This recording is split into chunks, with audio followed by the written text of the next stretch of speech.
अनुराग भाई एक कैसे हत्या हो रही है? जब ये अनंत सिंह जैसे को लड़ाएंगे, पप्पू पांडे जैसे को लड़ाएंगे, उनको बताएंगे कि बहुत बड़े वो समाज सेवक हैं, कौन सी आदत है बोलने का? सुन लीजिए, अरे सुनने का सवाल सुन लीजिए ना, जब सवाल दिए हैं तो जवाब ले लीजिए। अरे अभी ठीक है, अभी सब लोग चुप रहेंगे, केवल पोद्दार साहब बोलेंगे, राकेश पोद्दार साहब बोलेंगे। कैसे हॉस्पिटल में बट ठीक है अनुराग जी, कैसे पुल गिरे हैं? अनुराग भाई प्लीज अभी एक मिनट चुप हो जाइए ना, आप डोंट स्टॉप। अनुराग भाई जब आप बोले थे कोई नहीं बोला, अनुराग जी अभी चुप हो जाइए। अनुराग भाई एक मिनट, पोद्दार साहब बोलिए प्लीज, अपनी बात कंप्लीट करिए सर। मैं 30 सेकंड में सारे सवालों का जवाब दूंगा, एक एक पॉइंट पे दूंगा। इनके आप जो भदौरिया भाई हमारे सवाल पूछे उनका जवाब देता हूं।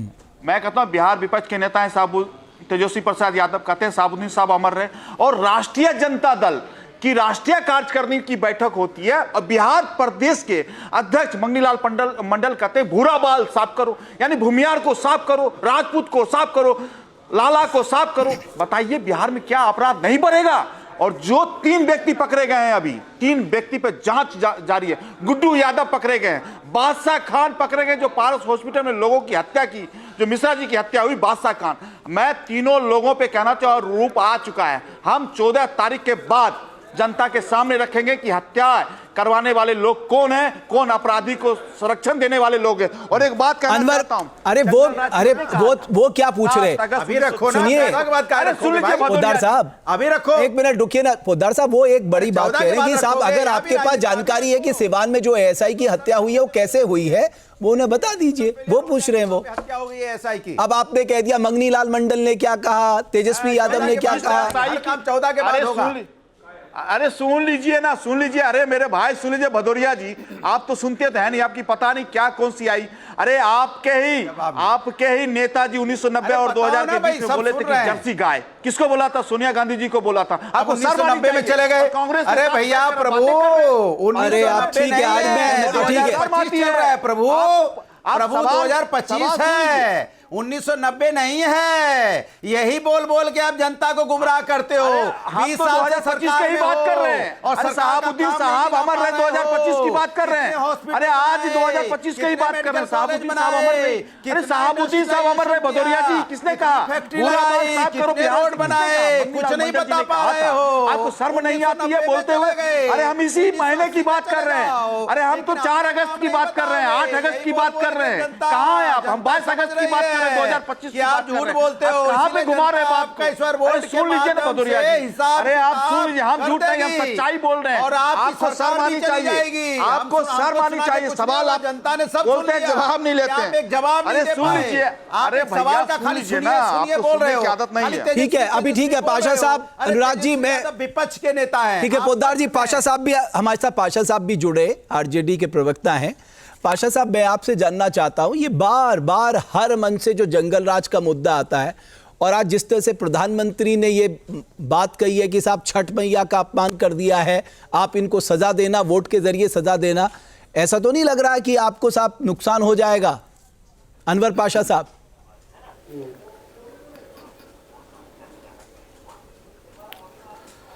जी रमेश भट्ट जी, मुझे बहुत आश्चर्य है कि आपने जो विषय चुना है आज के इस डिबेट के लिए, उस पर मुझे बहुत आश्चर्य है।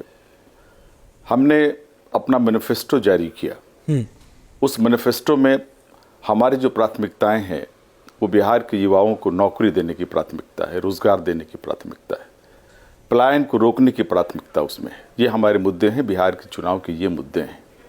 क्राइम जिस तरह से चरम पे है, उसको हम कैसे खत्म कर सकते हैं, किस तरह से अपराध को रोक सकते हैं, वो हमारी प्राथमिकता। पाशा साहब मैं क्षमा चाहता हूं, मैं रोज इन्हीं मुद्दों पे चर्चा कर रहा हूं। आज का जो हमारा टॉपिक है जो मैंने आपके सामने रखा, हम रोज इसी मुद्दे पे चर्चा कर रहे हैं, रोज इसी मुद्दे पे चर्चा कर रहे हैं। जो आप नौकरी देने की बात कर रहे हैं, जीविका दीदी की बात कर रहे हैं, कॉन्ट्रैक्चुअल को कंफर्म करने की बात कर रहे हैं, ओल्ड पेंशन स्कीम को लागू करने की बात कर रहे हैं, 2500 रुपए देने की बात कर रहे हैं, और ये भी पूछ रहे हैं कि साहब पूरा कैसे करोगे? कह तो बिहार के मुद्दे यही हैं, इन्हीं पर बात होनी चाहिए। जनता को इन्हीं पर वोट देना चाहिए, जनता को इन्हीं मुद्दों पर वोट देना चाहिए। आप जो ध्रुवीकरण के मुद्दे ला रहे हैं, छठ मैया को लेके आ गए आपने नाटक जो करने की बात की हमारे राहुल जी ने, किसके बारे में कही? छठ मैया के बारे में कही क्या? क्यों गुमराह करते हैं देश की जनता को आप? बिहार की जनता इतनी बेवकूफ नहीं है। जो कुछ हुआ दिल्ली में, आर्टिफिशियल पॉन्ड बनाया गया, कृत्रिम पॉन्ड बनाया गया प्रधानमंत्री जी के लिए, और प्रधानमंत्री जी ने अंतिम समय में मना कर दिया कि हम नहीं जाएंगे छठ पूजा में। तो कौन कर रहा है ड्रामा? किसके लिए ड्रामा का शब्द इस्तेमाल हुआ है? छठी मैया का अपमान कौन कर सकता है? सभी सम्मान करते हैं, हर जाति को लोग सम्मान करते हैं। छठी मैया का अपमान नहीं हुआ है, नाटक का शब्द इस्तेमाल हुआ है प्रधानमंत्री जी की, उनके लिए हुआ है। और आप बात करते हैं, आप बात कर रहे हैं कि बिहार में जंगल राज। आपके पास क्या है? 20 वर्षों से आप सरकार चला रहे हैं। क्या बना के रख दिया आपने बिहार को? पलायन में नंबर 1 बना के रख दिया, बेरोजगारी में नंबर 1 बना के रख दिया, क्राइम में नंबर 1 बना के रख दिया, गरीबी में नंबर 1 बना के रख दिया, पर कैपिटा इनकम में सबसे कम बना के रख दिया, सबसे नीचे कर दिया अपने बिहार को देश में। ये उपलब्धि है आपकी 20 वर्षों की, इसकी बात आप नहीं करेंगे। मनगढ़ंत कहानियां, मनोहर कहानियां सुना रहे हैं। प्रधानमंत्री जी से लेकर के उनके वक्ता जो हैं, अभी जो प्रवक्ता हैं, उन्होंने भी मनोहर कहानियां सुनाने की बात की। बिल्कुल पोद्दार साहब, आप लोग देखिए आज राहुल जी ने क्या कहा। उन्होंने कहा कि फोन जो है ये फोन में मेड इन चाइना लिखा नहीं होना चाहिए, इसमें मेड इन बिहार लिखा होना चाहिए। ये शर्ट जो पहनी है ये भी मेड इन बिहार होना चाहिए। इतिहास हर प्रोडक्ट बिहार में बनना चाहिए। अब बनेगा कैसे ये मुझे नहीं पता, बट उन्होंने कहा कि ये होना चाहिए। निगत जी मेरे साथ है, ठीक है। अनवर पाशा साहब, दलितों के अनवर पाशा साहब, कमर में झाड़ू बांधता अनवर था। पाशा साहब, ये भी मनोहर कहानियां नहीं है। अनवर पाशा साहब, ग्रंथों में है। उन ग्रंथों को बताइए, पढ़ाइए बच्चों को। अनवर पाशा साहब, एकलव्य का अंगूठा काटा आपने, शिक्षा से वंचित किया समाज को। अनवर पाशा साहब, आवाज देने का काम किया अनवर पाशा साहब यादव जी ने। इसलिए आपके पेट में दर्द हो रहा है। अनवर पाशा साहब सुनिए तो सही, क्यों दलितों को जगह दिया? क्यों आदिवासियों को जगह दिया? आप कोई रैली में भाषण थोड़ी ना दे रहे हैं। क्यों अति पिछड़ों को जगह दिया? अनवर पाशा, दलितों को जगह दिया? ये आपसे बर्दाश्त नहीं हो रहा है। अनवर पाशा साहब, ये काम लालू प्रसाद यादव जी ने किया।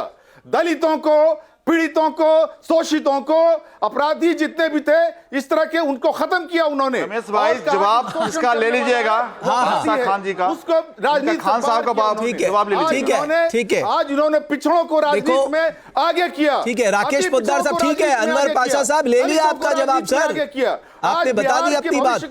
आज बिहार के भविष्य का तय कौन कर रहा है? सर आरजेडी में आपके नंबर अच्छे, सर आपने अच्छा बोला सर। अभी रुक जाइए सर, बिहार की राजनीति को तय करेंगे। ठीक है, बिहार की राजनीति की धुरी पाशा साहब आपका समय समाप्त हुआ। पोद्दार साहब अति पिछड़ों के हाथ में है। आप सोचिए पोद्दार साहब वो दिन कितना अच्छा होगा। पोद्दार साहब चुप होंगे तभी तो बोलूंगा। पोद्दार साहब वो दिन कितना अच्छा होगा जब आपने जो शर्ट पहनी है बिहार में बनेगी, जो आपके हाथ में मोबाइल है ये जो बिहार में बनेगा, जो आप शूज पहने वो बिहार में बनेगा।